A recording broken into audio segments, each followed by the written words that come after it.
What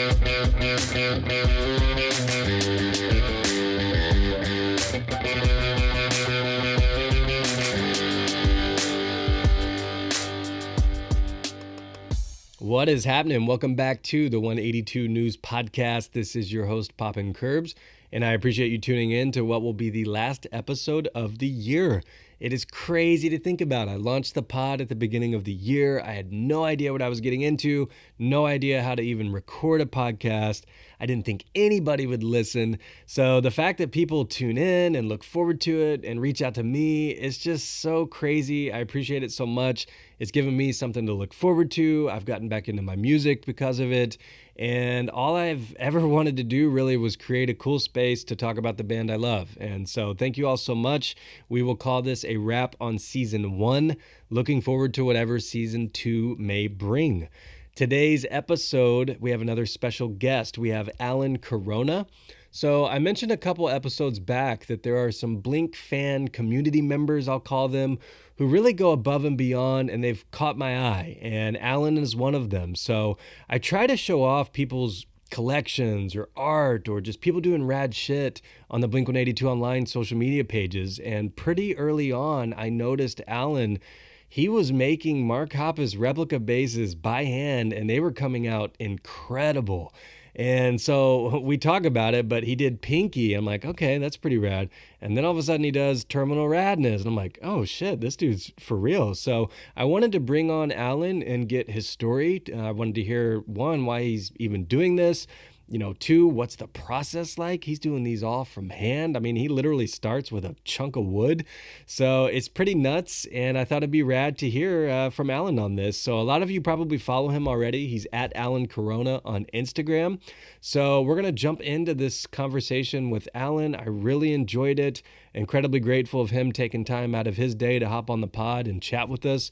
If you want to give him a follow, he is at Allan Corona on Instagram. I am at Poppin' Curbs on Twitter and Instagram. Of course, follow the at Blink-182 online, Twitter and Instagram. That's usually where I post the rad Blink stuff. And I just want to thank you all once again so much for tuning in. I hope everyone has a great holiday season given the circumstances, and I will chat with you next year. Enjoy.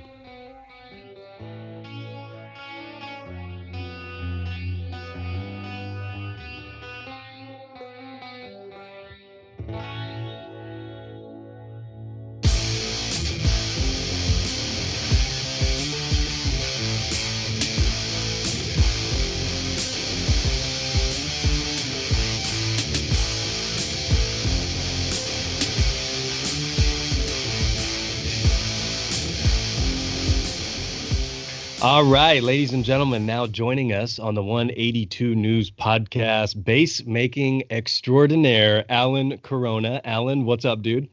Hey, Ryan, my man. How you doing? Thank you for having me in the podcast. Hey, no problem, man. I'm doing great. It's a weird, cold day in Indiana, so I appreciate you taking time to hop on. I know we've been trying to do this for a couple months, so I appreciate it. Yeah, it's actually my pleasure. And it's getting cold here in San Diego as well. So it's not always sunny in San Diego, man. Oh, what's cold in San Diego? Like 45? No. What's it right now? 60 something? Yeah, for us, that's extremely cold. I had to wear a hoodie when I went to Walmart, but... Oh, my gosh. I'd be running in shorts and a cutoff. That's funny. But yeah, so I mentioned a couple episodes back that I wanted to bring on some Blink fan community members who have really stuck out to me as doing really cool shit, whether it's art or, being super creative or running, cool fan pages or whatever. And so, to be honest, I kind of launched the Blink-182 online social media, I don't know, year and a half ago. I've been building them up. I've been trying to make a really fun, positive community and share off people's collections and rad shit. And pretty early on, I remember stumbling across a guitar you had made, or a bass guitar I just saw at the time. And I believe it was Pinky, and we will get to it. And I didn't think too much of it. Maybe you had tagged Blink on it or hashtagged Blink-182, or maybe it just showed up in my Explore tab of Instagram. But anyways, I saw it and I'm like, oh, that's rad. Didn't think too much of it. So all of a sudden I keep seeing you pop up a little more and I'm like, oh shit, this dude's got Terminal Radness bass. This dude's got Dev's Mila bass. Oh, this dude's got the Relic bass. Like, what the fuck is happening here? And so I stumbled across your page, and lo and behold, I found out you are making these Mark Hoppus bass guitars from scratch by hand. They are insane replicas. They are so dope. And so I wanted to have you on and kind of talk about, why the hell you even wanted to do this, how you became a Blink fan. You got to be a huge Blink fan. You got to be a big Mark fan to be recreating the dude's bass guitars. So I want to get into that, and then we're going to get into the process. And I just wanted to chat a little bit about that. So to get started, give us just a brief background of where you're from and kind of lead us into how you heard of Blink or got into Blink. Awesome. Well, first of all, thank you for all those kind of words. At first, I was just making the basses, oh, I want to get a Mark Hoppus bass, and I never thought anyone else would like it. So you giving me that feedback is just like, it means the world. Where I'm from, for all of you who don't know about this, I'm from Mexico City, and I was born and raised in there until I was 29. I recently moved to San Diego with my family, and how I became a Blink-182 fan. As most of us, I was a young skater when I was 13, 14. And back in the day, we didn't have, obviously, the skate parks or the hot pipes down there. It was just skating mainly in the streets. We built our own, boxes to skate on out of scrap plywood that we could find in the dumpsters, because there was nothing as big as skating down there as it was in here. So I even remember that one of the grinding pipes that we had, it was a street name sign that was knocked over in a crash accident. So we just grabbed that street sign, and one of my friends still has a name. We used the pipe for a railing. So I derailed a little bit, but I got into Blink. One of my friends always used to bring his boombox, and we were skating, Limp Bizkit, Red Hot Chili Peppers, and all that music back in the day. And out of the sudden, he started playing Bad Religion, Pennywise, and I heard this crazy song. I can't remember if it was either Apple Shampoo or Josie. It was from the Dude Ranch album. And I was like, dude, what is this? It sounds really good. It's not punk rock as, Bad Religion or Pennywise, but it's catchy, and I loved it. And I went to the local record shop and I bought the record, and I was like, okay, I'm sold. Then the Enema came out, and I was like, yeah, this is where I want to go. And I became a Mark Hoppus fan because back in the day, MTV used to be a good channel to watch. It did. You had decent music, and you had, I don't know if you remember MTV Cribs or The Daily Of. So I remember watching The Daily Of Blink-182, and man, the way they behaved in stage, out of the stage, it was just like a really brotherhood that everyone just aspired to be like. And I mean, Tom and Mark were the goofballs in the band. Travis was always like more, reserved in a way, but it was so portraying. It portrayed a lot the way that I wanted to be like, oh, I want to be just like him. Like, he's not afraid to speak his mind out. And that's how I started, like getting my Dickies baggy shorts and my at that time the ADO shoes that Mark used to rock, and getting my hair all spiked up, and getting Hurley clothing as well. So I was like, okay, yeah, I want to be like these guys when I grow up. and look at us. Yeah, for sure, man. I know. I still want to be like them. I mean, they were just, they still are, but they were just so cool at the time. Because, I mean, I think I'm probably about the same age as you. Dude Ranch was my, first big Blink release when I got into them as well. So I just remember thinking, like, they're so cool. Terminal Radness said it best. He's like, they're like your cool older brothers. And you just wanted to be like them. You wanted to goof off like them. You felt like, I felt like my group of friends was kind of like them. We were riding bikes, skateboarding, just being little punk kids. And that's why I think we were drawn to them. So it sounds like you were the same way, which is cool. So at what point were you in bands? Like, were you playing instruments? When did you pick up an instrument or the bass? How'd you get into that? So before playing bass guitar, I was committed to learn how to play actual guitar, not bass guitar. And I had my classes already set up for me. I was about to start. And it was so stupid back in the day. One of my friends at school, he told me, oh, dude, because I was getting the spiked hair all the way up and, getting my shirts and everything. And this guy told me, "You kind of look like Mark Hoppus," and I was like, "What?" No, I didn't believe. I mean, I was 14. I was like, "Well." It honored me, but I was like, no, I don't look like him. But I was like, okay, what does Mark play? He plays the bass, he plays the guitar. No, he plays bass. I'm gonna stick to bass. I gave up on the classes. I grabbed the first bass guitar that I got. It was a super cheap one. It was probably like 100, maybe $50 back then. It still lives in one of my cousin's house. But I just started playing Blink songs by ear, Bad Religion songs by ear, every song that I could find or that I loved. I just listened to it. The second time I was just trying to play it, and the third time I was just playing it. And playing in bands, I never got to play in an actual band. I actually used to hang out with my friends, from the neighborhood, and we used to go looking for parties every weekend. And we were just tired of listening to the same music that they were playing at the parties. And I was just like, dude, like, why don't we just get a party going and we're gonna play. One of my friends, he used to play drums, and we found a guy somehow. I can't remember how or where did we get him, but he played guitar, and he was into a different kind of music. He was into really Latin rock or something like that. I can't even remember, but he was like, "Yeah, I'll play with you. Just give me drinks for free." And we're like, "Yeah, you got it." And the hardest part was that none of us could sing. It was really hard for me to play and sing. I think the only song that I dared to sing and play at the same time, it was just "What's My Age Again," and that's only because I wanted to be like Mark. But the rest of the songs that we played, which were from The Strokes, from Interpol, we had one of our friends that he always used to get drunk, and I think he did it just to have the balls to sing in front of people.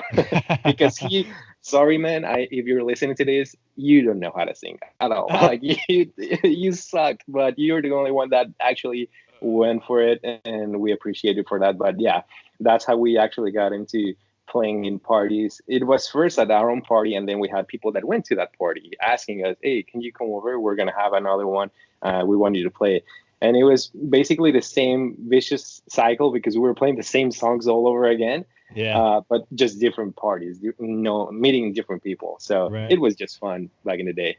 Yeah, I love Mark's quote about bass guitar. He says, "I play bass guitar the same reason everybody plays bass guitar, because I suck at real guitar."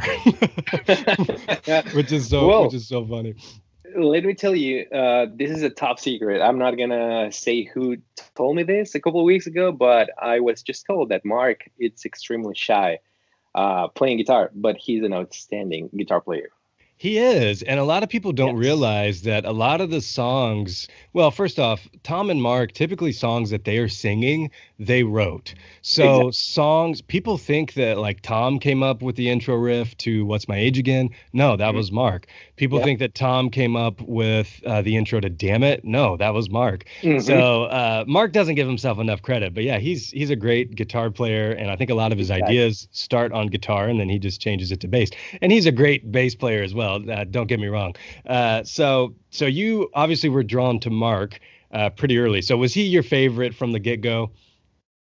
Yeah, I think ever since the start, ever since I actually started, doing my research, who Blink is, who back in the day, who Scott is, and Yeah. then who Tom is. Um, well, it was also something kind of stupid. I was like, oh, his middle name is just like my name, so that's like, oh my god, that's a sign. I gotta Oh, there follow you him. go. I gotta Yeah. be just like him.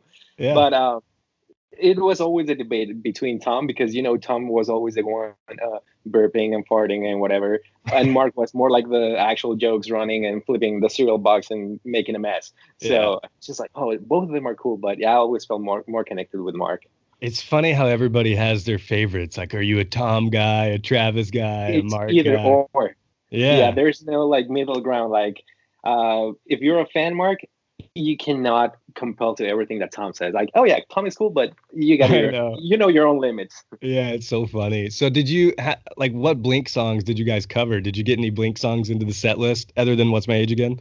Yeah, of course. Obviously, we had all the small things, which was like at this point, it's and my wife is not gonna let me lie about it. When we go to a show or when we're doing a road trip, I don't skip that song, but that's the only song that I don't sing along because Yeah. I used to play it so many times when I was younger that I'm like, Yeah. okay, for it. But I mean, don't get me wrong, it's one of the best songs ever. But yeah, we played all the small things. I think we also played it was Damn It and Pathetic. Okay. We were trying to play Adam's songs, but we never got well, the guitar player never got it right, and he was like, "Yeah, there's so many Blink songs that we should play something more, like blah blah blah." I'm like, Yeah. "No, dude, sorry." That's rad you got Pathetic in there. That's kind of a deep cut. Yeah, and the funniest was that anyone knew it because down there, Blink 182 wasn't that big as it was in here. So we Yeah. were playing that, and they were like, "Oh, this is so heavy for us." I'm like, "No, dude, like this is awesome. It's not heavy at all." That's funny, man. Okay, so you're continuing, you're playing bass in kind of a cover band. You're loving Blink. You're more drawn to Mark, and so you know Mark comes out with his signature bass, and you probably know more about this, and I would love to know more about this. Do you recall like when his signature bass came out, which variations came out? Like, how did that drop? Because I don't remember that because I didn't play bass until like a couple months ago. Yeah. So it was really hard for me to get really good information about Mark. Same thing you might remember back in the day. You wanted to go online. You needed to tell everyone at home, don't use the phone because you're gonna disconnect me, and it was a Yeah. pain in the butt. So it was usually after 10 at night. I was just like, okay, mom, I'm gonna go online. Please don't bother anyone. Don't bother me. I'm gonna do my browsing. And I used to just look for a lot of photos of Mark and Mark. And I remember that he was playing mainly the it's called Lake Placid Blue metallic bass. It's a precision bass with only one single knob. I'm making a replica right now of that, and it kind of looked purplish at the time, and I was like, dude, I love that bass. But out of the sudden, he started playing jazz basses with a precision pickup, and I was like, okay, that's not right. Like that's something that it's not on the market, and I did my little research with whatever tools I had back then, and I realized that he was working on his prototype, which came out, I think, in 2000, 2001. That's when I discovered it. It's basically a jazz body, which is more like asymmetrical, so to speak. It has like a butt, and the Hmm. precision is more like a symmetrical, like a fat, fat bottom. And he just used the precision pickups in the jazz body, and he got rid of one of the jazz pickups because the jazz basses they usually have two pickups, one closer to the bridge, one closer to the neck. He got rid of the bridge one. He placed the precision pickups, the one that look like the two squares. You know which ones I'm talking about. Just trying to use the references. And instead of using the metal plate, he just used a full plastic pickguard, which it was like, well, this is completely different than an actual jazz bass. And I went to my local music store, and it was really hard come to get some information about those basses because down there either you have the super high end basses or you have the super low end basses. There Yeah. was no in between. If you wanted to get it like a Geddy bass, basically you had a custom order and it was twice the price. So they just gave me a catalog in which I saw the colors that they were selling in Mark Hoppus bases, and I think they had the shell pink, they had some sort of orange, if I'm not mistaken. They had the surf green and Daphne blue, as far as I remember. And that was for what we called the first Mark Hoppus base, or the Mark One. Then he came out with the second one in which he inverted the pickup position. It had a translucent color. You can see the grain of the wood, and that was beautiful in a way. But if you compare it to Mark's basses, it's not exactly the way he played it. There were slight differences in the bridge model, in the paint itself. The neck itself was made in Mexico for the mass-produced ones, and the ones that Mark played, they were made in Corona. So that's something that I learned eventually with my super OCD to detail. I was like, oh, I need to have just like his. Yeah. But when I was looking at the mass-produced ones, I was like, oh, it's not the same, and I was just like, okay, I'm actually gonna try to get it. I wasn't working back then, and it was impossible for me to get a job and work at the same time. So I could never afford one of his bases back then. So I was just like, Yeah. well, I'm gonna have to let it go. Do you recall how much those were back then, by the way? I think they were either 799 or 899, either or. It was Okay. within the 800 range. Okay. Yeah. So I mean Yeah, that's a decent amount for a bass. I mean, even when I was exactly. looking for a bass like 4 or 5 months ago, I've always like I'm terrible at bass, but I mean I can play it. I can play the root notes and all that stuff. But Yeah. I needed a bass to kind of lay down on my own demos because for years I'm like, I can't find a fucking drummer. I can't find a fucking bassist. And so finally I was like, I'm just gonna do it on my own. And so anyways, I was looking at bass guitars and yeah, they're like $900 or whatever for Yeah. some of the Fender models. I'm like, shit, I'm gonna get a Squire. I'm not good enough to even Yeah. mess with this Yeah. high end one right now. And this is something that hasn't happened lately. I remember when I was about to buy my first bass, which is not even a branded one. I think it's a Hofner or something like that. It's a really bad brand, or at least a bad model. Fun fact: it had a crazy headstock. It wasn't like a Fender headstock. It wasn't like a Schecter headstock. And I wanted to have the J Bentley headstock shit, which is more like a Telecaster. And I went to this local woodworking place, and I told the guy, "Hey, can you do me a favor? I trace it on paper. I stick it to the headstock, and I told him, how much would you charge me just to cut the headstock in this shape?" And he just told me, "Grab a 6 pack of beer, and just I'll do it for you." So while I was walking to the local liquor store, I came back. He already cut it. Here's your beer. It looked awful. It was ridiculously Oh my ugly. gosh. He got rid of the name, the decal. So what I ended up doing is grabbing one of those Hurley stickers, and it was a Hurley base. There you go. So Heck I yeah. was just like, "Hey, I have a J Bentley bass."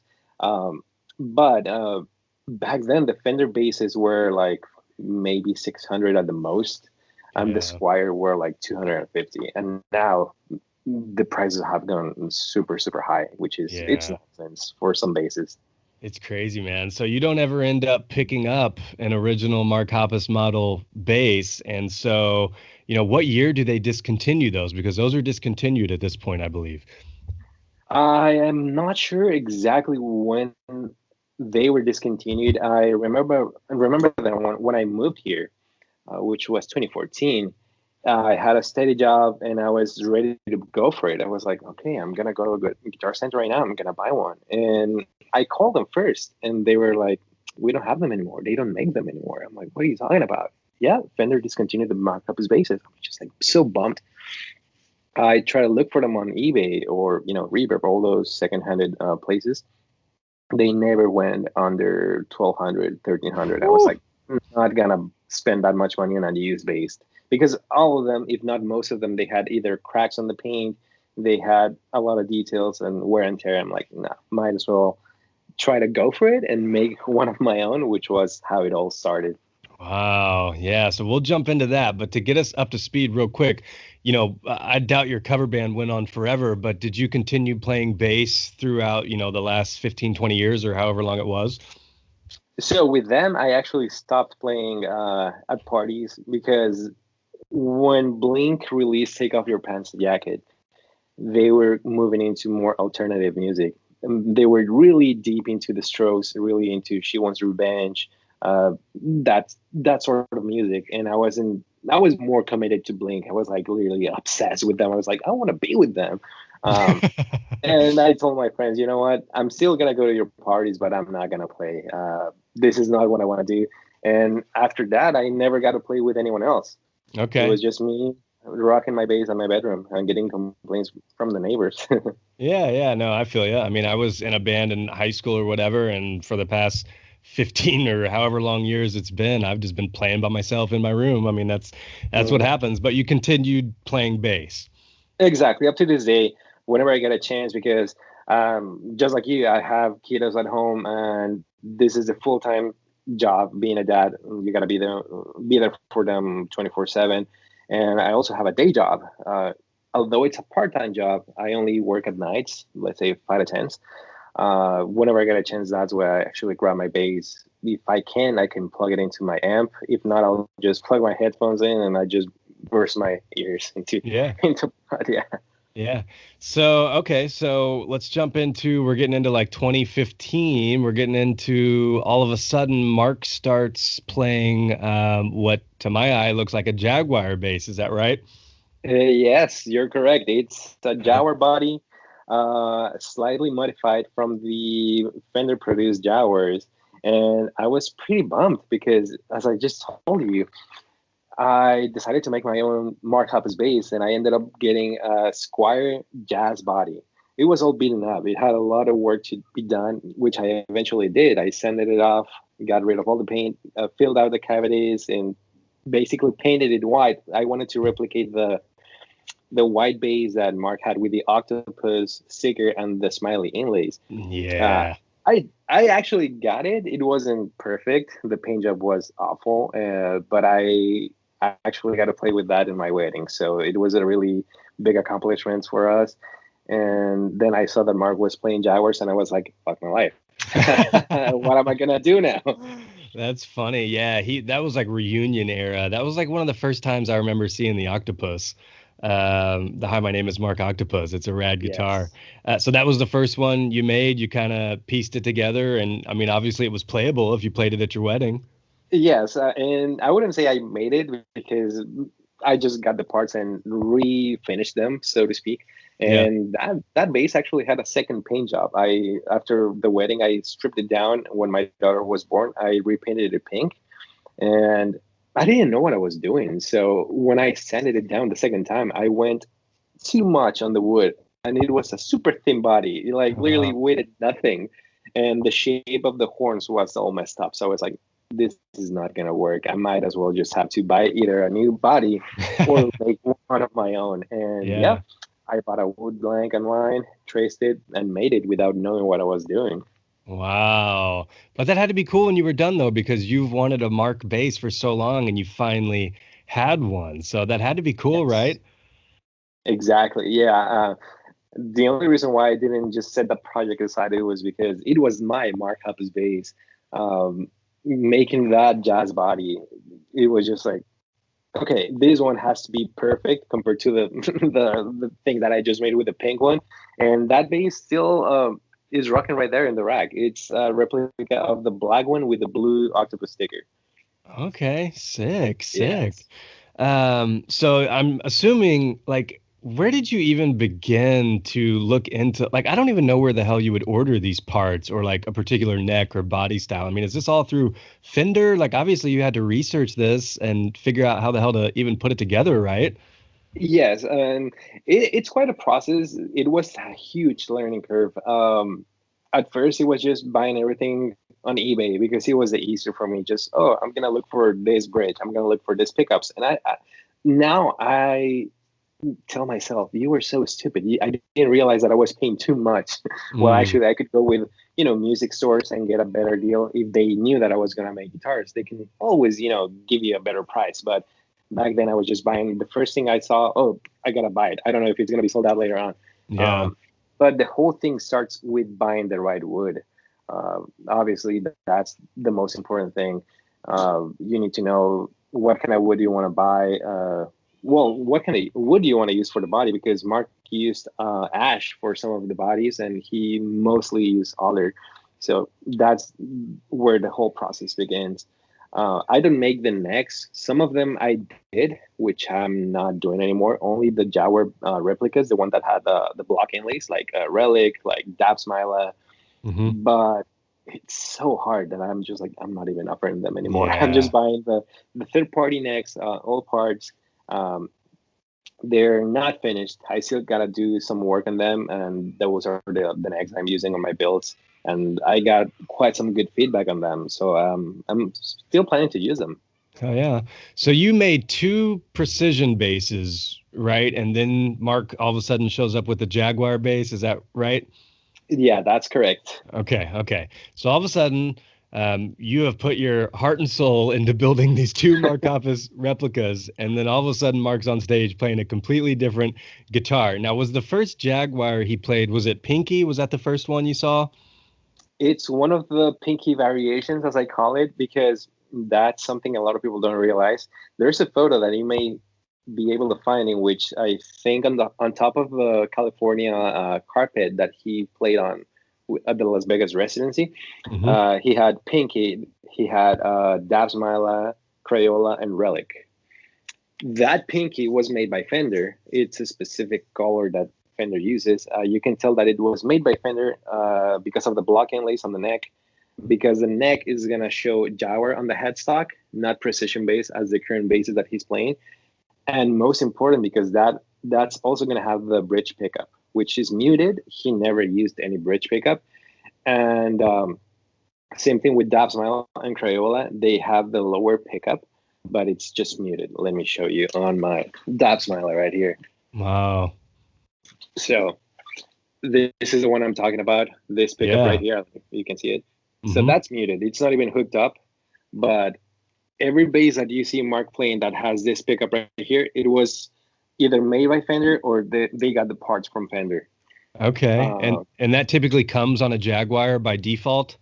Yes. It comes on a Jaguar by default with a lot more complex electronic circuit, which I'm not even going to do the research on how to wire that. I'm not interested. No, thank you. No matter how much you pay me, no, I won't do that. That's funny. Yeah. And I've always liked the Jaguar body style because one of the first big bands I loved was Nirvana, and Kurt Cobain used to play a Jaguar back in the day. So I've always loved those guitars. And so I did notice when Mark switched that he was playing a Jaguar because Skiba plays them as well. Exactly. So I remember, the Pinky popped up. I remember the Crayola was a Jaguar, which is rad.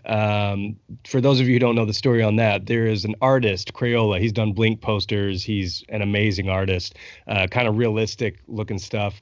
And I believe it was Robert, his bass tech, who we'll get into him in a little bit. He and I believe Sky surprised Mark with a surprise bass guitar, and it was this Crayola bass that he had made for him, which is amazing. So that's the black one. It has like a very realistic looking octopus on the side. There's a "Hi, my name is Mark" pin of it, which is really rad. So I remember those popping up. I remember Dabs. Behind you, I see you've got the Joshua Vides or Vides. I still don't know how to pronounce his name. That one's killer. And so at what point do you decide, oh, fuck, he's playing Jaguars now, I'm going to have to try and make a Jaguar, I guess? Oh, well, it was when I saw that he was playing Relic.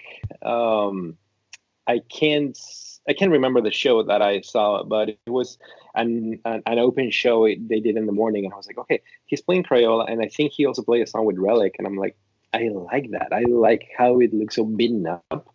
I'm gonna try to give it a shot, but I didn't want to go for Relic at first. I was like, no, I want to go for the classic Pink. Same thing. I didn't know how a Jaguar looked like. I've only seen photos, and I was like, oh my god, thank God I went to graphic design school. So I started designing my own template of the Jaguar body and the pick guard, getting rid of those metal plates that it has. And I had someone to do the templates for me, cut him. And that's when I started posting the photos on Instagram. I got the wood blank, I glued it, and then I started, cutting and routing. Back then, I didn't even have tools, so I had literally to take the body blank to Dixie Line so they can cut it out for me. Wait a week until they called me. Oh yeah, we have it ready for you. So it was just a waste of time. Wow. And it was a lot of trial and error. I messed it up on a few spots that luckily I was able to cover up, but now that I think of it, it took me 9, maybe 10 months to finish my first Jaguar Pinky bass. Wow. Yes, That's and I crazy. thank you all for following me through all that process. And I was tagging Mark, and I was tagging everyone. Yeah.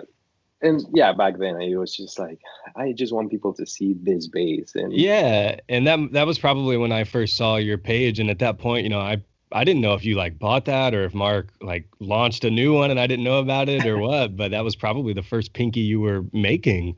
So, yes. I mean, I don't even know where you begin to like make a Pinky. Like, do you order, so the neck is a separate piece, the body's a separate piece. Like, how many different things do you even have to order to get started?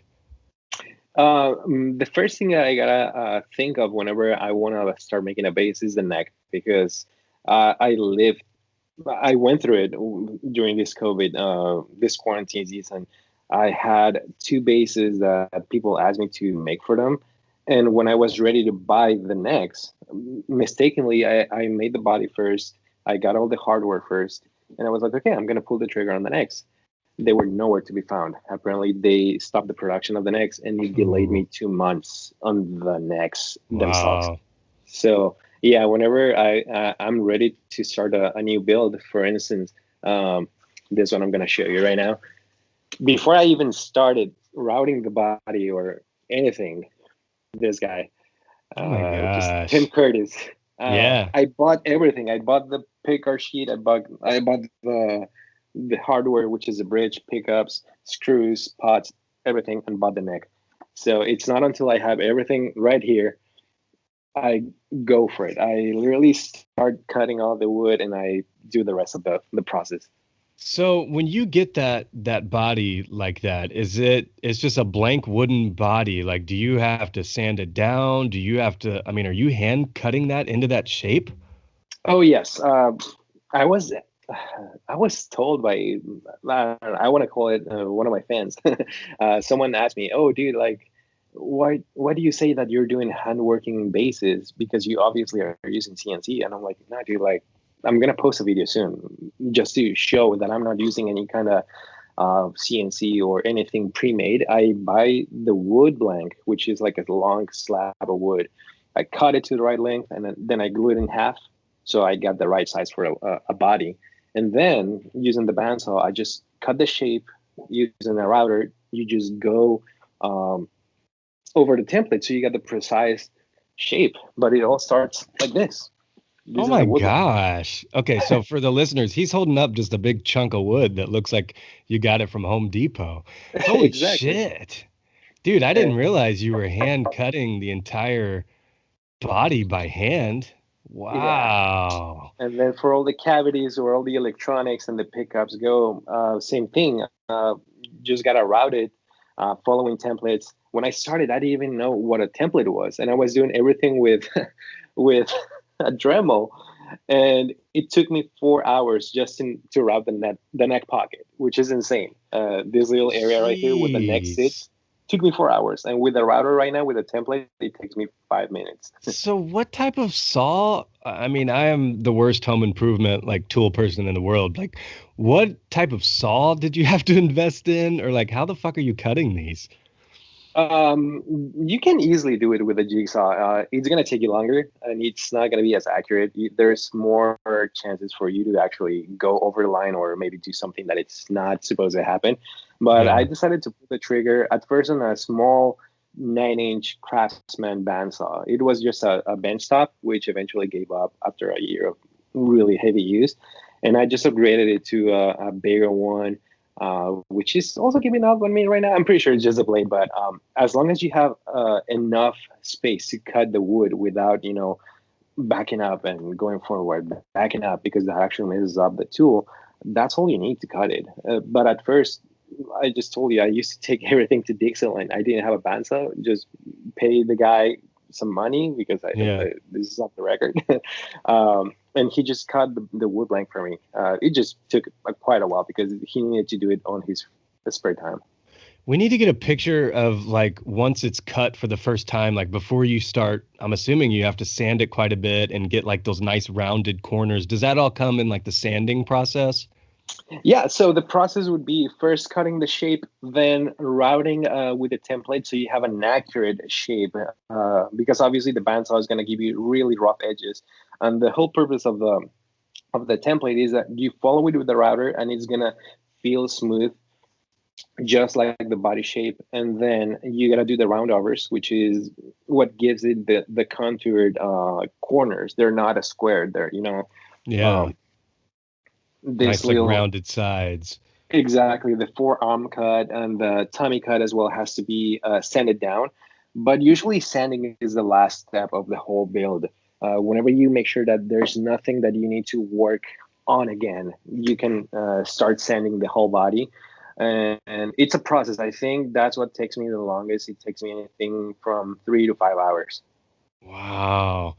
Dude, I couldn't even cut that fucking block in half straight, much less magically cut that into the body of a guitar. That's incredible, dude. Like I knew you were doing this like DIY, but I didn't realize you were starting with like a big chunk of wood. Yeah, Wow. I thought you were at least like it's buying the body from Fender. That's crazy, dude. Oh no, I was also asked why don't I just get the bodies from Fender, but that's also why Mark's first bases they still have the bridge pickup because Fender has the mass-produced bodies. So even though Mark would ask them, I want a body for my own signature bass, they already have the bridge pickup routed, so there's no way that he can go over it. Yeah. And I think Robert mentioned that on the podcast, on the Hi, my name is Mark podcast. Wow.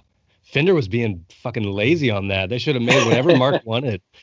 Yeah. Jeez. That's awesome, man. Okay, I learned something. That's incredible. So you do that, you get the body all ready to go. What else? So I mean, is it the neck? Are you hand cutting that entire neck as well, or was that where you're saying you're finding those, or what's next? Oh no! Whenever I got a neck, um, they usually ship them just sanded to bare wood. So this is how I got them. You can see that it has the headstock shape. It has Hmm. a fretboard built in. But if you touch it, it's not sealed. If I spray anything on it, it's gonna suck the finish, and it's gonna get swollen. It's gonna warp. There's a lot of things that can happen to the neck. So what I do is I seal the wood first. Then, depending on what kind of bass I'm making, I apply the headstock decals, the Fender, either Precision, Jaguar, Jazz, whatever anyone wants. And then after that, I apply the clear coat, which is the protective finish for the neck. Well, mainly for the back of the neck, the headstock, not for the fretboard. The fretboard usually just uses a different finish, like I don't know, like a lubricating oil from Dunlop.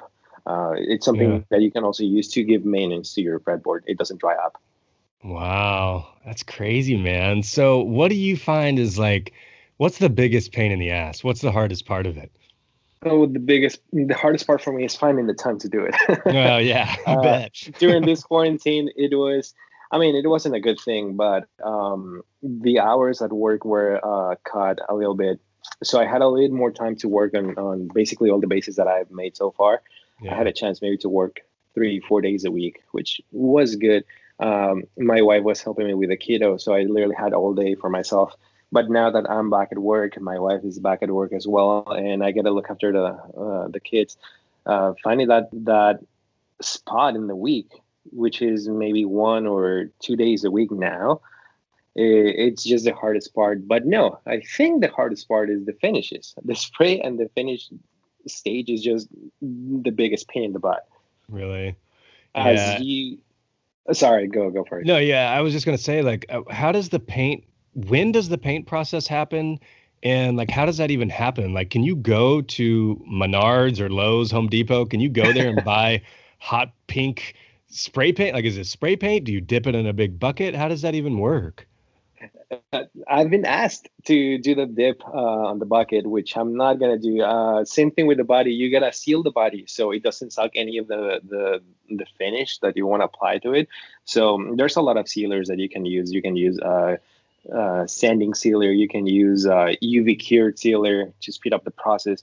And it's also another pain in the butt because you gotta apply the sealer, let it cure, sand it down again so it's level, it's flat, then apply more sealer if it needs it. And once you're happy, once you're satisfied with the body, you can go ahead and prime it if you want a solid color, or if you want a base like the Plus 44 that I just recently posted. You can see the grain a little bit on the underneath the paint. Wow. So this one doesn't have any primer. This is just on top of the wood. That's why it's not covering completely the wood grain. But if you want a solid color, you definitely want to prime the wood. You have a white layer underneath. You gotta let it cure, which is also like a waste of time because you apply the primer, and unless you have a fancy spray booth with an UV cured oven, which I don't, obviously, I use I use rattle cans, the spray cans. So I apply the primer and I let it sit for a day, maybe two, depending on the weather conditions, and then I go ahead and spray paint the the finished color. And yeah, you can go ahead and Wow. buy the paint if you want. You can go buy some Krylon or Rust-Oleum. You know, just like John Pulling, Little Red Guitars, he does his Tom Dillon replicas. You Yeah. can use that if you want. You just gotta know which one is the right color that you want to use, and you gotta be mindful that you cannot mix the brands. If you're using primer from Rust-Oleum, you gotta stick to Rust-Oleum the whole process. If you want to use Krylon, you gotta stick with Krylon because they have different components, and there's a huge chemical reaction if you mix them. Wow. That's nuts. So, did you like how long does it take you to figure out the actual color? Like, did you just Google that? Is this like widely known information or was it hard to match the color?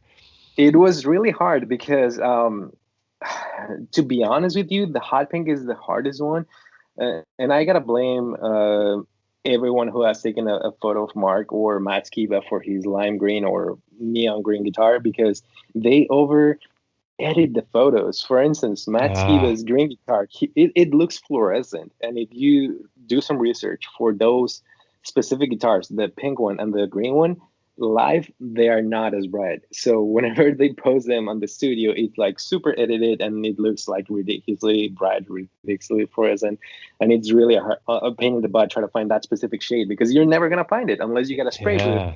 You can mix or match the paint. You're never gonna get it out of spray can.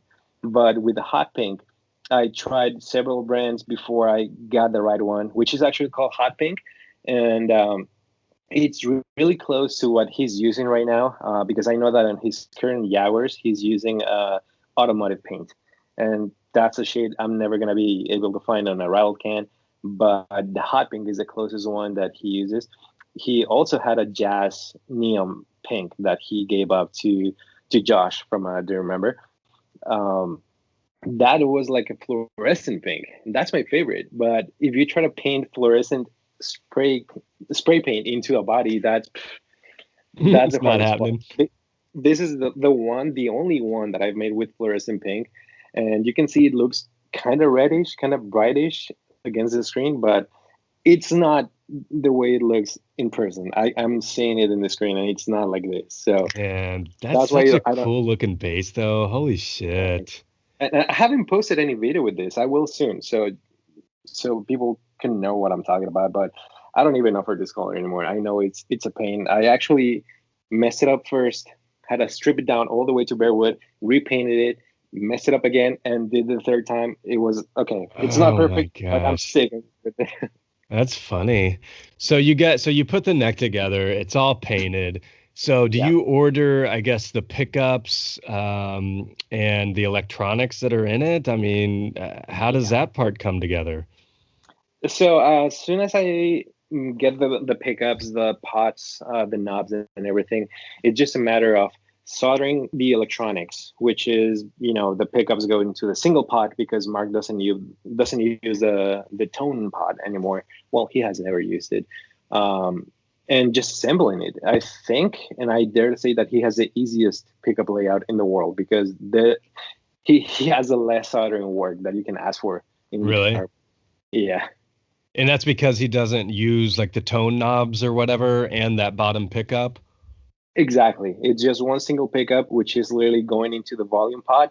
Then you have the grounding wire from the bridge, the grounding wire that goes into the slug attached into the body, and everything goes into the jack. That's all you got to do. Literally takes me 10 minutes to solder the whole Mark Hoppus base. Uh, Really? it's just the easiest part. And not having that tone pod just gives you the best tone that you can find. It's not as versatile as the jazz basses that you have the tone pod and the volume pod. You can have more options to play, different styles to play, like funk, jazz, slap, if you will. But with the Mark Hoppus bass, I think it just narrows it down to more rock, punkish sound. You're not going to be able to play like a super low key or super smooth jazz. It's going to be way too bright. That's the whole Yeah. purpose of having that setup. So any of his bass guitars, if they have two knobs on them, one of them is just fully disabled? Um, Not that I remember. Maybe it was at first. I think it was with the Ernie balls with the Stingrays, but that's a completely different setup because those pickups were active. So he had a preamp built in there, and you can see. I mean, you can hear the difference in between the Fender basses and the Music Man's, Mhm. especially on Dude Ranch. There's actually a few songs on Animal that state that although it's been said that Mark used Petey for the whole anima, there's a lot of songs in which you can hear the particular Ernie Ball pickup sound, which is on Wendy Clear, whenever he's just ripping the bass, solo bass. You can also hear it on Anthem whenever he's playing that solo. It's just an Ernie Ball. But there are other songs in which he's playing the precision. So yeah, you must have a super refined ear to be able to tell that difference. But that's why he was using basses with two or more pots back in the day. But now Okay. all Defenders, they have a single pot. Okay. So I've always heard that Mark has reversed the pickups. The reason being it gives more punch to the D and the G strings. So, for one, when did he start doing that? Do you recall that? And for two, does that really make a huge difference, in your opinion? Yes, it does. I think he started doing that. He got that set up around 2010, if I'm not mistaken, or maybe around that time. Um, it just brings so much more punch into the higher strings, which usually with the standard pickup configuration, your bass, the higher E and A string, they're gonna sound awesome. You're gonna have a deep bass. But if you play carousel, you need to crank it up. If not, Yeah. it's just gonna sound uneven. And by bringing that pickup pole closer to the neck, because he's not just flipping it over, he's actually moving it upwards closer to the neck. It just give more. It's gonna get more vibration of the string, more frequency, which is gonna balance and even out the output, the signal that the strings are given to the pickups. So if you place carousel with one or the other, you can tell the difference right away. Yeah. Is he the first person you know of who did that? Like, I mean, I don't know too many bass players that by name and their equipment and everything, but, or was he the first to do this? That I know, yes. I think he's the first one that used that as a signature, but I've seen only that pickup configuration from a British guitar manufacturer called Alpha Instruments. They use the precision pickups standard as a reverse position, but I mean, that's a completely different story. Yeah. Those instruments are awesome. They're also fully handmade. Um, but that's the only place that I've seen that pickup configuration other than Mark's. Wow. So does he play? I mean, you obviously have covered a lot of his songs on bass and you play bass. Does he play a lot of songs that are predominantly on those D and G strings, whereas most bass players are on E and A? Or I know Carousel. When I first got my bass, the first thing I learned was the intro to Carousel. It's so fun Yes. to play it, and obviously those are starting on D and G. But does he do that mostly because a lot of his songs start there or are on those two strings, or because he kind of strums chords on those, or why do you think he chose that? Well, I think he does that because, uh, I mean, I gotta be honest. It's not because I'm a huge Mark fan. He's a really good bass player. He's really versatile within his realm of style. But for instance, if you listen to Cynical Intro, he's playing it in the lower strings. He's playing carousel in the lower strings because that's where he has to go. Yeah. But um, I think he just does that because it's easier in a sense that instead of going all the way down into the neck, you can use those higher strings and get the same uh, frequency. Now instead of having the previous pickup configuration and going all the way down in the neck, you got to bend over, you got to reach farther. Your fingers may hurt eventually, so it's just easier just to do this, then go all the way up here. Yeah, for sure. I know that's when I started playing bass, I was like, "Oh my God, this is fucking hard. The strings are so Yeah. big." And I even have guitar calluses and I'm like, "Gosh, I'm my fingers are tore to hell. Like it's so hard to get your fingers going." Like, "Geez, I couldn't imagine if you had small hands or God, I don't know. It's pretty wild." But okay, so it takes you how much time to build one of these from start to finish? Start to finish. I would have to actually count the days that I let the paint dry. I would say it takes me anything from 2.5. I want to say 3 to 4 weeks. If I'm fully committed to only one build, 3 or 4 weeks. If I have the perfect weather conditions for the spring to cure, if I have nothing else going on, that's the whole time that it takes. Because when I buy the wood, it's a long slab. I think it's a 10-footer board, and then I have to cut it. I glue the bodies in half, and I gotta let it sit overnight. A lot of people tell you, "Oh, you can just let it sit for 2 hours." I don't want to risk it. I don't. I want to play it safe and just give it a good overnight drying time. Then I can cut it.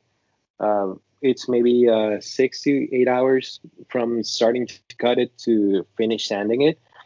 The next day I will seal it, and if I have a time, because sealing and sanding, sealing again, sanding again, it can take me another 3 to 4 hours.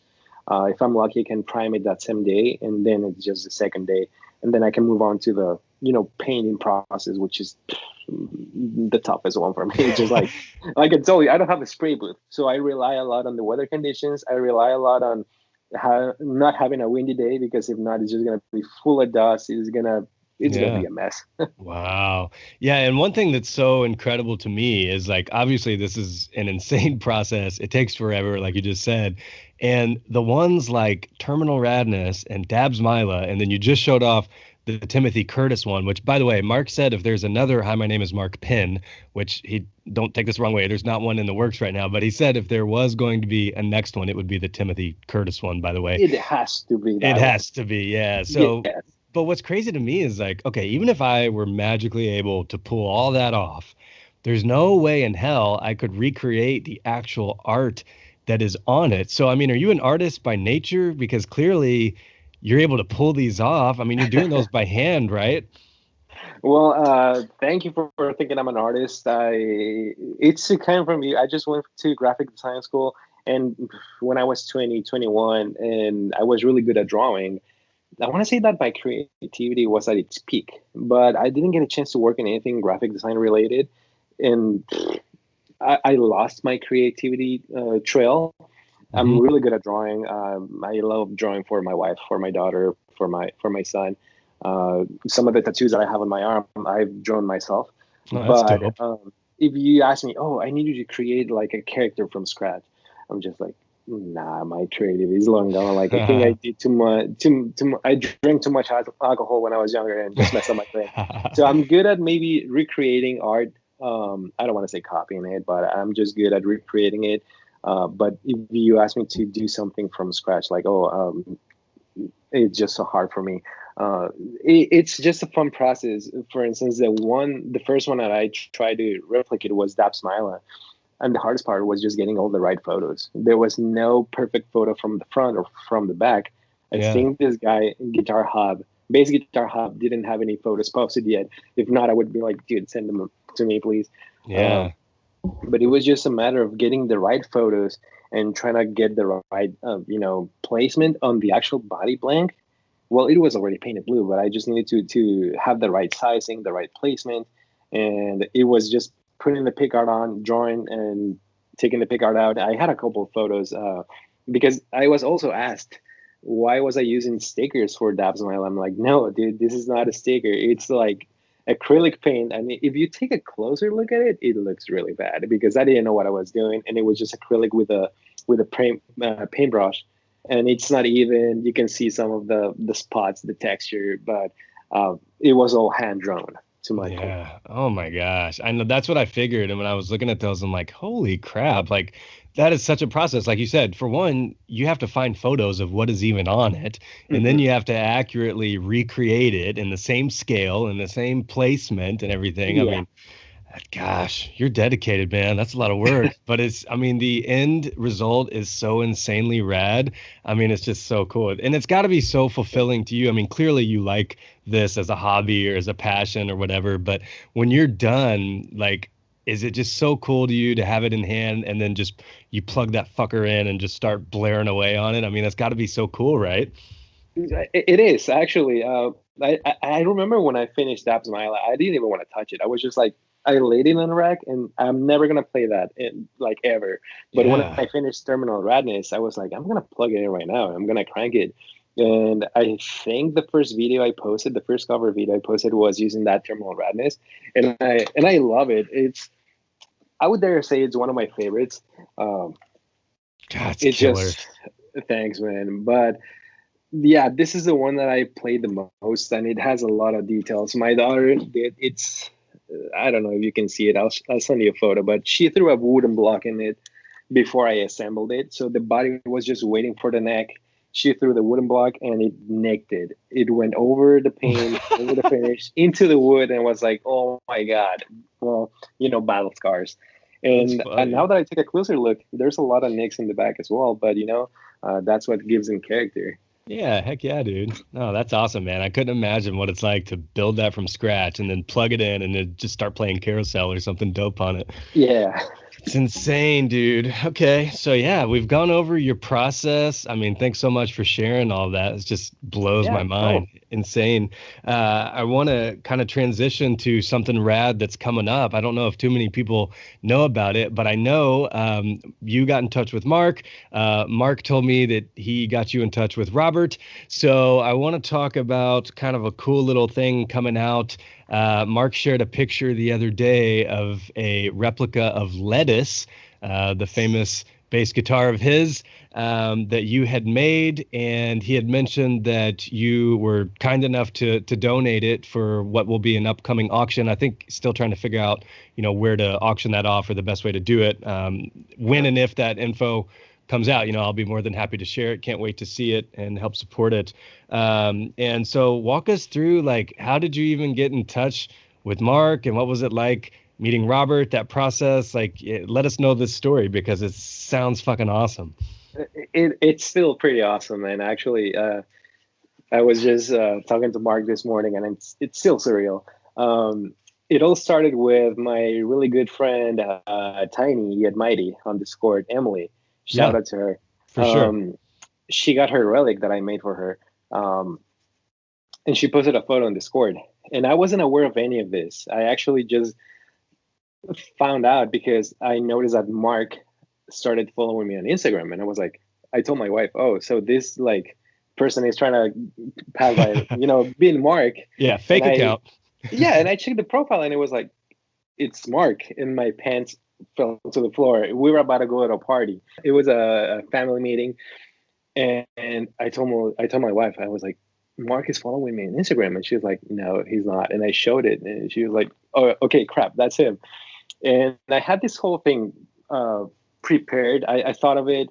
So it all started with my daughter being diagnosed with severe autism in March, and she started having therapies provided by Rady's Hospital here in San Diego. So the team is awesome. From March until now, we've seen a lot of progress on her. You have no idea how thankful we are with her. And I thought when I saw that the bases were booming out, that people were interested in them, I just thought, why not just auctioning one and raising money for them? I think that's the least I can do for them. It's a good cause. They do this for a lot of people, and it may be something small, but if it can help them, I would be more than happy to do it. So I had that project on the side for a little while, and out of a sudden, Mark starts following me on Instagram, and Emily, Tiny Yet Mighty, she sends me a photo that took a screenshot on Discord. She posted her relic. I kindly made it for her. And Mark commented on that. Whoa, that's amazing. I still have the screenshots. And he was talking about it. Liz was talking about it. Mario on Discord was talking about it. And I was like, okay, I wasn't aware of this. What's happening? Why is this happening to me? Yeah. And I reached out to Liz Dynamite first, and I told her, you know what? I just realized this and this happened, and I had this crazy idea to auction a base to raise money for my local hospital. But what do you think? I want to do it only if Mark is on board. I don't want to do it, behind his back or anything. Yeah. And she told me, yeah, he's aware of all your builds and he likes them. And I was like, what are you talking about? Yeah, go on Discord. And I went on Discord and I found out about everything. I was just like, oh my God. And that was on a Saturday. On Monday, Mark messaged me on the morning. And I was like, I was literally driving. I was going to get actually some wood. And I pulled over on the road and I was just, okay, Mark is texting me. Well, messaging me on the Yeah, Instagram. this What do is I worth do? pulling over for sure. Exactly. And he complimented my relic. He was telling me, you got the fade right, you got the pickup cavity field right, you got even the blink sticker. Where did you get that? I'm like, I made it. Whoa, it looks so accurate. And I was just like, like I didn't know if I should be just smiling, if I should be crying. I was like, this is a childhood dream coming true. You got Yeah. your eyeball talking to you, and especially complimenting your base. Yeah. And I he was, reached out to you like that. yes, exactly. It's Because I mean, sick. you can message him, and obviously, unless it's something, really important. He's not gonna text you back, obviously, but Yeah. um, I didn't miss a chance, and I presented the idea. But instead of doing the auction for my local hospital, I decided to do it for CHLA first, Yeah. because they're also a good, they're an amazing organization, and everything that they do, I kind of felt related with what my daughter went through. So I presented the idea to Mark.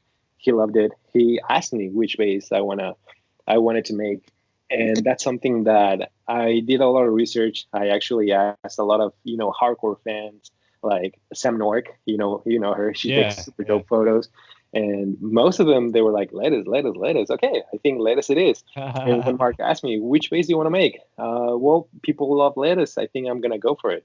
And he was like, yeah, cool. Give me your phone number. Robert's going to reach out. He's going to send you some photos. Let's make some rad art. And I'm just like, okay, so did this really happen? A couple days later, Robert texts me with a link for some photos, and they were super high detail photos of lettuce. It's not what you actually think of on the if you find a photo online. It's super beaten up. It has its battle scars. It has a lot of custom options that Mark and Robert work on.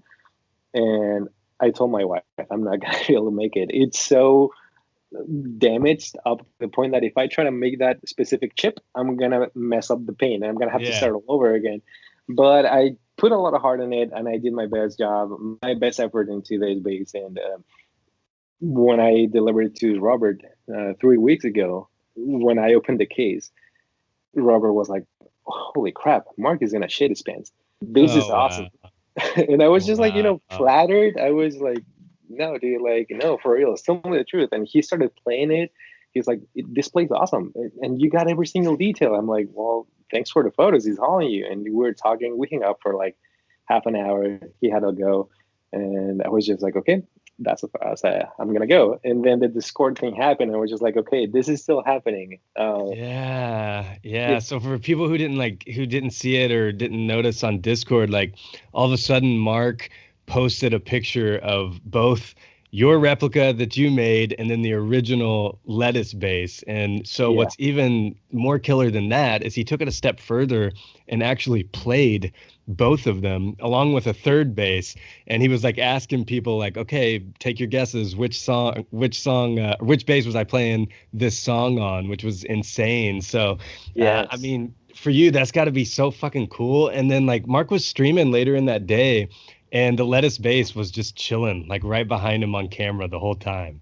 Oh man, I missed that. But the funny thing is that when this was happening at Discord, we were talking on Instagram. He was telling me, "Oh, I had the base since yesterday. I'm so excited," and I was just like, "What? What's going on? I'm on Discord right now." And he told me, "I'm gonna do a shout out. Just go into Discord." And I'm like, "I'm already here, man." And do you remember he asked everyone which base is which? And I told him, "Oh, I think the first one is Crayola, the second one is lettuce, and the third one is mine." Yeah. And he gave me feedback on my base. He was like, "Yours is this and this and that. It's awesome. You got every single detail." So I was just like, man, it's still up to this day. It's still surreal. Like It's having so your crazy. Mark Hoppus talking to, man. It's just surreal. I can't believe it. One thing that's nuts to me, I asked him about the lettuce base, and I always assumed that he had like 10 of them, 20 of them. Hmm. Fuck, who knows? There is only one lettuce base. Only And that one. there's only one, and that's the one, which just blows my mind. But yeah, it's insane, dude. And to go back to the relic thing real quick. So the relic base, for one, a couple things about this. It's insane. I love, just like you, I loved how it's like kind of beaten up. It's super rad looking. The sticker that is on it, that is it's the anime, like I forget what they call it, but it's a white sticker with the blue anime lady, and it just says Blink. That is Yeah, actually what a lot of people say is the first Blink sticker logo ever that Mark created during some like design class or something way back in the day on Photoshop, which exactly. is rad. And what's even crazier than that is there was a dude on Instagram who he used to be a lot more active. He's not as active anymore, but it's Blink 182 memorabilia. And I used to chat with him like 5, 6 years ago just about collectibles and shit.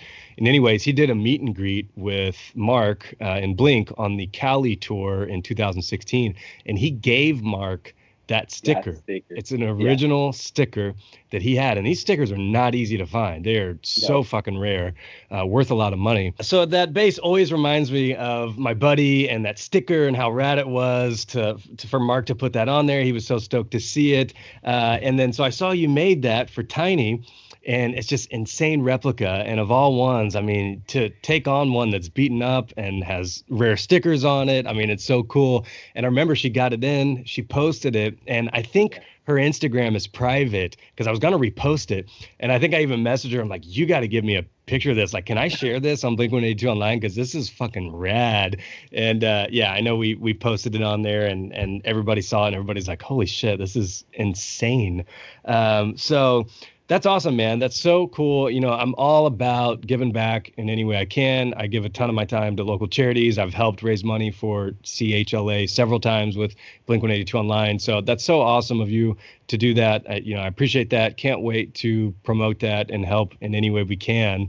Thanks, man. CHLA, for the listeners, it's a cause very dear to Mark and his wife Sky's heart. If you watch his Twitch or donate on his Twitch, all proceeds, 100%, go directly to CHLA.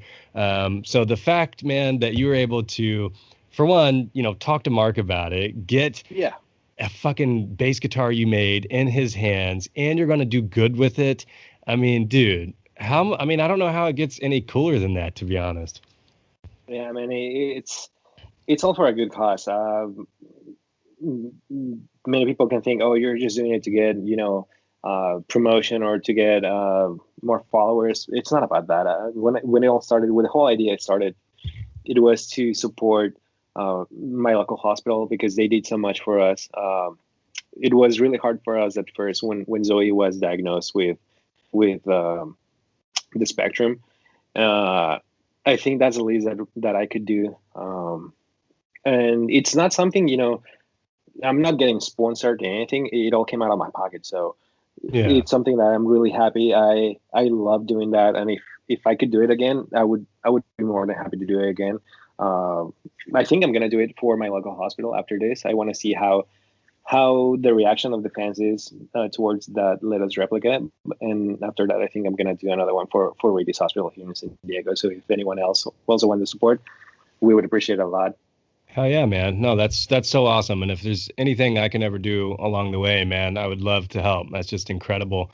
All about like if I can somehow tie in like cool shit with helping kids or helping a great cause, like to me, that's as cool as it gets. I mean, it really is. Thanks, man. So yeah, I appreciate you sharing that and that story, and that'll be coming out soon. I wish you and your daughter nothing but the absolute best. Thank you, man. I'm gonna get into some rapid fire, and then we're gonna wrap this up, man. Ooh. This has been awesome. I appreciate your time.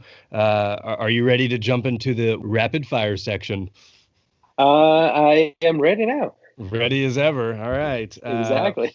First one, favorite Blink song all time. Oh, Stockholm syndrome. Oh, okay. I thought Yeah. you'd go with something from Dude Ranch.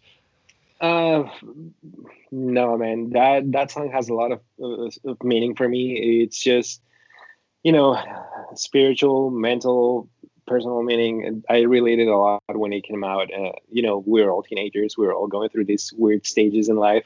Yeah. There was no better song that I could relate to. I was almost hesitant of saying quarantine, although it's the brand new fresh song from Blink-182.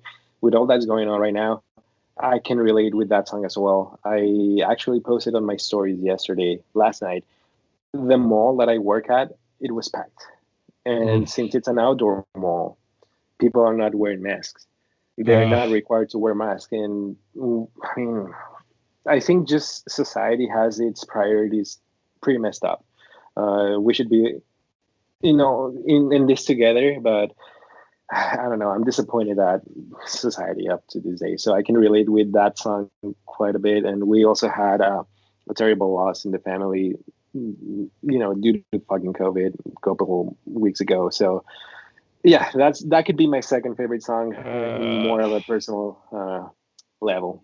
Gosh, I hate to hear that. I know people don't give a fuck, man. It's crazy. My dad actually just got over it. I've known several people who've had it. Had a coworker whose husband died at age 39 because of it. I mean, it's very real. It's very out there, which is nuts.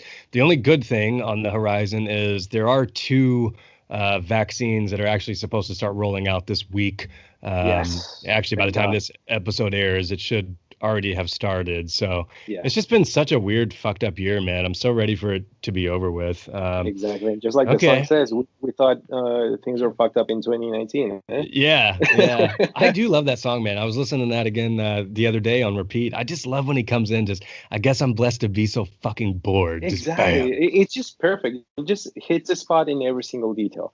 Yeah. And spoiler alert, that might be one of my next cover videos, but most likely it's gonna be out whenever this airs out. So Okay. Okay. All right. Right yeah. on. Next one. Favorite Blink album.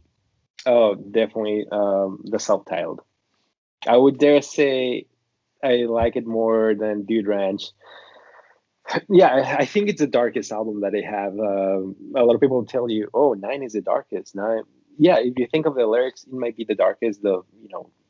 No, subtitles for me is the best. Yeah.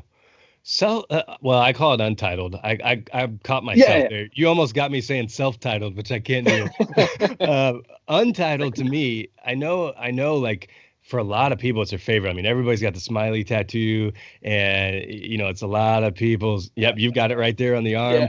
arm. To a lot of people, that's like their masterpiece. That's their thing. I love Untitled. Don't get me wrong. Don't get me twisted, but it's not my favorite. My favorite, I'm on the record. I mean, that's why the podcast logo is what it is. My favorite's Take Off Your Pants and Jacket, no Yes. question. But honestly, Untitled, I don't know if Untitled's in my top four, to be honest. Really? But What's your yeah, top five? Well, what's your top four? I'm sorry if anyone has asked you this. I haven't heard it, but if anyone has asked you, well, it's time for you to yeah, reveal the top four. I know. Maybe I need to build an episode around this one day. But my Yes. top one, like no question, is Take Off Your Pants and Jacket. Okay. No doubt. Number two, to be honest, it's Plus 44's album. But if we're gonna stick to Blink, I'm gonna go with I gotta go with Enema of the State. I Yeah. just have to. If we get into three and four, this is where it starts getting a little difficult, to be honest, because here's the question. Does California Deluxe count? Because if California Deluxe counts, then I might put Deluxe at number three, to be Yeah. honest. Because there are some fucking bangers on that. And if you count Yeah. Deluxe, well, that's a lot of content. But somewhere in that realm are probably, so let's say Deluxe is three. And then at four, that's where it's like Untitled, Dude Ranch, Nine. It gets really, really tough. So it depends on the day, man. I go through moods where I'm just like Hmm. into an album so hardcore. And so to be honest, like three through, nine or however many can, Yeah. well, I don't know, three through I six feel you. can fluctuate for sure. So okay, that's interesting. Favorite bass. So I'm assuming it has to be a Mark model. So what's your favorite Mark Hoppus bass? Oh, that's a tough one. It's asking like which is your favorite song? You can pick one over the other. I would definitely dare say that Relic is in the top three. Um, Relic is definitely on the top three. Believe it or not, Tim Curtis is on my top three as well. It's Really? the simplest bass. It's just red with a lot of join on it, but it's so unique, so authentic, and I like it. And I would have to debate. I would have to decide if I like either the white or the neon pink jazz basses with the octopus sticker on. I gotta love one of the jazz basses, but it's definitely Relic. I think you know Relic was the first Jaguar that I was inclined to replicate, so that's what it started everything. So Relic has to be my favorite. Relic is. Yeah, I think mine would probably be Pinky with the black octopus sticker, just like the pen, like the Hi, my name is Yeah, Mark exactly. pen. That one's Yeah, killer. I love Crayola a lot. I love Lettuce a lot. Dude, it's tough. He's got so many it is. killer fucking bases, man. It's just insane. Fun fact: there's a lot of people that actually have asked me if I'm ever gonna make a Crayola. Guys, no, I'm not even gonna dare going that route. Have you seen the art? Have you seen how complex, how hard it is? I don't want to embarrass myself. Come on. Yeah, that is insane. There's no, Yeah. I mean, obviously you're a better artist than I am, but Oh, gosh, I thanks, wouldn't man. want to take that on either. I'd print it out on a piece of paper and just tape it on there. Exactly. I think that's what I will do if anyone really keeps pushing on. That's funny. Yeah, okay, so this is a good one, and I'm hoping to build a full episode out of one like this eventually. Still waiting on people to send in a few more of these, but anyways, house is on fire. Everybody's safe, family's safe, all your pets are safe. You can grab one thing, Blink collectible, and so I don't know how much you collect, like Blink or posters or anything like that. What's the one thing you're grabbing? If this whole shadow box with the whole pin set counts as one item, I will take this. But I think the answer is no. That doesn't count. Nope, nope. Okay, it doesn't count. So, oh snaps. Uh, oh, that's a tough one. Off the bat, I would pick my terminal Radmus base. Okay. Yeah, you can't go wrong with any of your basses. I mean, for the Thanks. view or listeners, he's got 5 bass guitars just chilling right behind him. No big I'll deal. send you a photo so you can post it later on. Yeah, yeah, just insane. I know out of the ones behind you, I would probably grab Terminal Radness, then probably Dabs, then probably Pinky. Yes. In that order. I would just come running through the fire like a madman with 2 bass guitars. I was talking to my buddy David Sully, who goes for he goes by Big Oily Ape on Discord. Yeah. And he was telling me I would just grab one of my Mark Hoppus bass in one hand and no, he said he would grab 2 basses in one hand and then his signed letter on the other one. I'm like, dude, like you can grab one bass on each hand and just buy the letter and run out of your house. You can't. You gotta make it count, bro. One thing, yeah, and that wouldn't count, David. You can only get one. One thing that's crazy about bass guitars, though, when I just got one not too long ago, they're fucking heavy, dude. Yeah, and that's going back into the conversation, which I don't want to go too much on it. That's where the wood matters a lot. Ash bodies can be slightly heavier if you don't get the right wood. Alder is usually lighter. So yeah, it's something to consider if you're ever gonna go for a custom build. Yeah, I was playing. I'm like, God, my fucking shoulder hurts. Like, jeez, this is Yeah. crazy. All right, man. Down to the very last one, and then we'll get you out of here. I appreciate your time. This has been awesome. I've really enjoyed it. Any advice for bass players or people who want to embark on your journey of creating their own bass? Yes, for anyone out there that either plays bass or wants to learn how to play any instrument, learn how to read music, please. That's the most important thing you can do. That's my biggest regret. That actually has shut a lot of doors for me to play with different bands. It's just the smartest thing you can do. So just learn how to read music. Reading tabs is not enough. Um, and for anyone that wants to start building their own basses, uh, I think it's just easier to find excuses not to than going for it. Some of us were just afraid to go out of the comfort zone because, oh, what if, what if, what if? You already got the no. So you already have no base. If you want to go for it, it may not be the first one that you make, but eventually you'll get there. So it's just a trial and error. Yeah. All right, there you have it. That was special guest Allan Corona. He is at Allan Corona. It's ALLANCORONA. Be sure to give him a follow. Look out for rad shit. And you've sent me some dope pictures that I'm gonna post along with this on the at Blink 182 online social media account. So Allan, thank you so much for your time. This has been great. Thank you, man. It was my pleasure.